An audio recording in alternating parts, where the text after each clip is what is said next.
राजकीय बेताल। सुख सारिका की कथा। सिंसपा वृक्ष पर चढ़कर विक्रमादित्य ने फिर बेताल को उतारा और उसे कंधे पर डालकर चुपचाप भिक्षु की ओर चल पड़ा। कुछ आगे चलने पर शव में बैठा बेताल फिर से बोला, राजन, रात के समय इस भयानक शमशान में आते आते तुम घबरा नहीं रहे हो, यह आश्चर्य की बात है। लो, तुम्हारी जी बहलाने के लिए मैं तुम्हें फिर एक कथा सुनाता हूँ। पाटलिपुत्र नाम का एक जगत विख्यात नगर है। प्राचीन काल में वहाँ विक्रम केसरी नाम का एक राजा था। उसके पास ऐश्वर्य के सारे सामान मौजूद थे। उसका खजाना बहुमूल्य रत्नों से सदैव ही भरा रहता था। उसके पास एक शुक तोता था जिसने श्राप के कारण यह जन्म पाया था। वह तोता समस्त शास्त्रों का ज्ञाता और दिव्य ज्ञान से युक्त था। उस तोते का नाम था विदग्ध चूड़ामणि। उस तोते के परामर्श से राजन ने अपने समान कुल वाली मगध की राजकुमारी चंद्रप्रभा से विवाह किया। उस राजकुमारी के पास भी सोमिका नाम की एक वैसी ही सारिका मैना थी जो समस्त विज्ञानों को जानने वाली थी।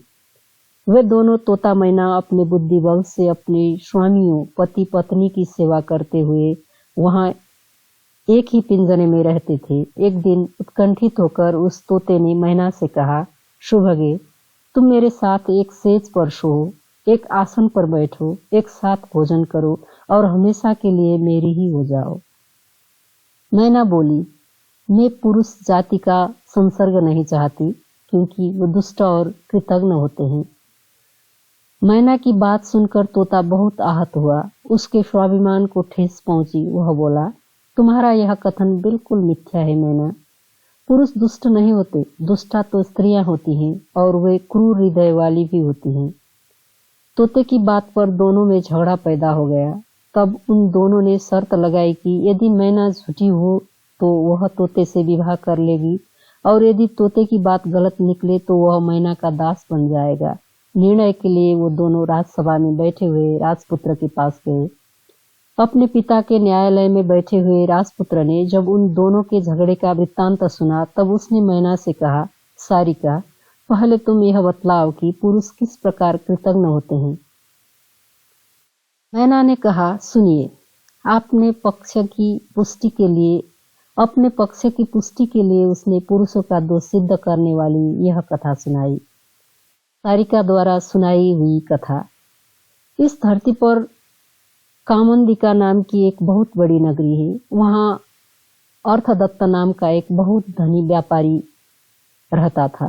व्यापारी के यहाँ एक पुत्र ने जन्म लिया तो व्यापारी ने उसका नाम धनदत्त रखा। पिता की मृत्यु के बाद धनदत्त बहुत उच्छृंखल हो गया। वह बुरे लोगों की संगति में उठने बैठने लगा। उसके कुछ धूर्त मित्रों ने उसे जुआ आदि दुर्व्यसनों में डाल दिया। थोड़े ही दिनों में इन व्यसनों के चलते धनदत्त का सारा धन जाता रहा। लज्जावश स्वदेश छोड़कर विदेश भ्रमण हेतु चल दिया। चलते चलते वह चंदनपुर नाम के एक ग्राम में पहुंचा। वहां भोजन के निमित्त उसने एक व्यापारी के घर में प्रवेश किया। व्यापारी ने धनदत्त को कुलीन परिवार का समझकर उसका कुल आदि पूछा और फिर आदर सहित अपने घर में ठहरा लिया। व्यापारी धनदत्त के व्यवहार से इतना खुश हुआ कि उसने रत्नावती नाम की अपनी कन्या भी उसे ब्याह दी और दहेज में ढेर सारा धन भी दे दिया। तब वह धनदत्त वहीं अपने ससुर के घर में रहने लगा। कुछ समय बीतने पर सुख के कारण वह अपनी पिछली दुर्गति भूल गया। धन मिल जाने से वह फिर व्यसन में फंस गया और स्वदेश जाने के लिए उद्यत हो गया। रत्नावती वली अपने माता पिता की इकलौती संतान थी, अतः वह व्यापारी उसे अपने पास से दूर नहीं जाने देना चाहता था। लेकिन उस दुष्ट ने बड़ी कठिनाई से किसी तरह उसे अनुमति देने के लिए विवश कर दिया। अनंतर एक वृद्धा के साथ गहनों से अलंकृत अपनी स्त्री को लेकर वह उस देश से चल पड़ा। चलते चलते वो बहुत दूर तक जंगल में जा पहुंचे। वहां चारों चोरों का भय बतलाकर उसने अपनी स्त्री के गहने लेकर अपने पास रख लिए। धन के लोभ से उस पापी ने अपनी गुणवती स्त्री और उस वृद्धा को एक खंदक में धकेल दिया। खंदक में गिरते ही वृद्धा तो मर गई, लेकिन झाड़ियों में उलझ जाने के कारण उसकी पत्नी नहीं मरी। इसी तरह वह रोती बिलखती उस खंदक के बाहर निकल आई। उसका शरीर विक्षिप्त हो गया था। जगह जगह राह पूछती वह बड़ी कठिनाई से अपने पिता के घर पहुंच पाई। अचानक उस रूप में लौट आने पर उसके पिता माता सकते में आ गए। उन्होंने कारण पूछा तो रोते रोते उसने कहा, पिताजी, डाकुओं ने हमें मार्ग में लूट लिया। वो मेरे पति को बांध कर ले आ गए। उन्होंने मुझे और वृद्धा को खंदक में फेंक दिया। वृद्धा तो मर गई, किंतु ईश्वर की कृपा से मेरे प्राण बच गए। मैं खंदक में चीखती चिल्लाती रही।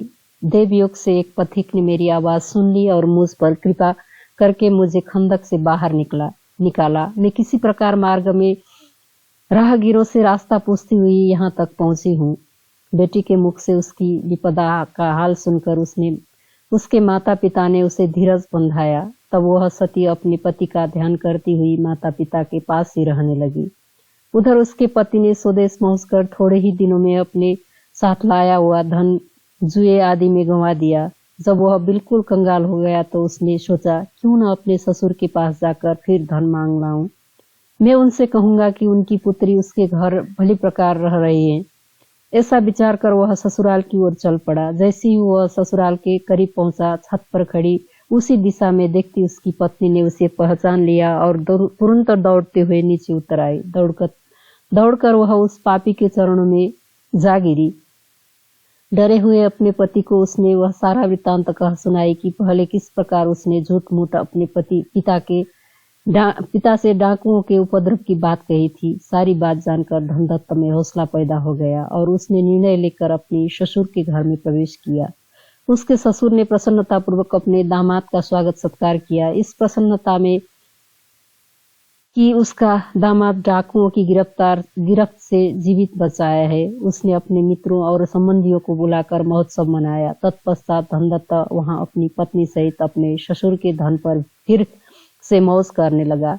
इतनी कथा सुनकर मैना ने आगे का वृत्तांत कहा। हे राजन, एक बार रात के समय उस नृशंस ने जो कुछ किया वह यद्यपि कहने के योग्य नहीं है, किंतु फिर भी कथा के प्रसंग में कहना पड़ रहा है। उस दुष्ट ने अपनी गोद में सोई हुई पत्नी की हत्या कर दी और उसके सारे गहने लेकर चुपचाप अपने देश की ओर चला गया। जब मैना ने आक्षेप लगाया कि पुरुष ऐसे पापी होते हैं, तो राजपुत्र ने तोते से कहा, हे सुख, सारिका अपनी बात कह चुकी है, प्रत्युत्तर में तुम्हें जो भी कहना है कहो। तब तोते ने उन्हें यह कथा सुनाई। सुख द्वारा कही हुई कथा। तोता बोला, हे देव, स्त्रियां भयानक साहस वाली, दुष्चरित्रा और पापिनी होती है। इस संदर्भ में आप यह कथा सुनिए। हर्षवती नाम की एक नगरी में एक धनवान बनिया रहता था। वासुदत्ता नाम की उसकी एक कन्या थी जो अत्यंत सुंदर थी। बनिया उसे अपने प्राणों से भी अधिक प्यार करता था। उसने अपनी उस कन्या का विवाह समुद्रदत्त नाम के एक सजातीय युवक के साथ कर दिया, जो सज्जनों के निवास स्थान ताम्रलिपि में रहता था।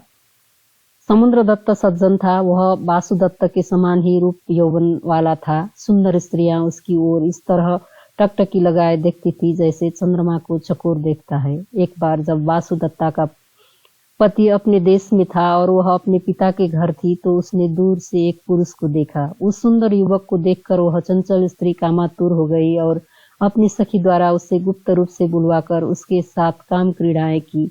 उसके बाद भी वह उससे गुप्त रूप से अनेकों बार मिली। उसकी उस सखी के अलावा किसी और को उसकी करतूतों का पता न चला। एक दिन उसका पति अपने देश से वापस लौटा तो उसके सास ससुर ने उसका बहुत आदर सत्कार किया और उसे उचित मान सम्मान दिया। अपनी इकलौती संतान वासुदत्ता का पति होने के कारण उनके लिए वह सबसे प्रिय व्यक्ति था।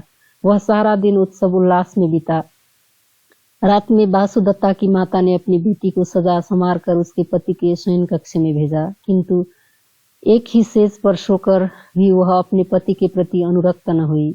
दूसरे पुरुषों में मन लगा रहने के कारण पति के आग्रह करने पर भी वह नींद आने का बहाना किए पड़ी रही। तब राह की थकावट और मदिरा के नशे से चूर उसके पति को जल्द ही नींद आ गई। धीरे धीरे घर के सब लोग सो गए, किंतु करवट लिए वासुदत्ता जागती हुई अपने प्रेमी के विचारों में खोई रही। तभी एक चोर उसके महल में दाखिल हुआ और वासुदत्ता को जागता हुआ महसूस कर एक अंधेरे कोने में सिमट कर खड़ा हो गया।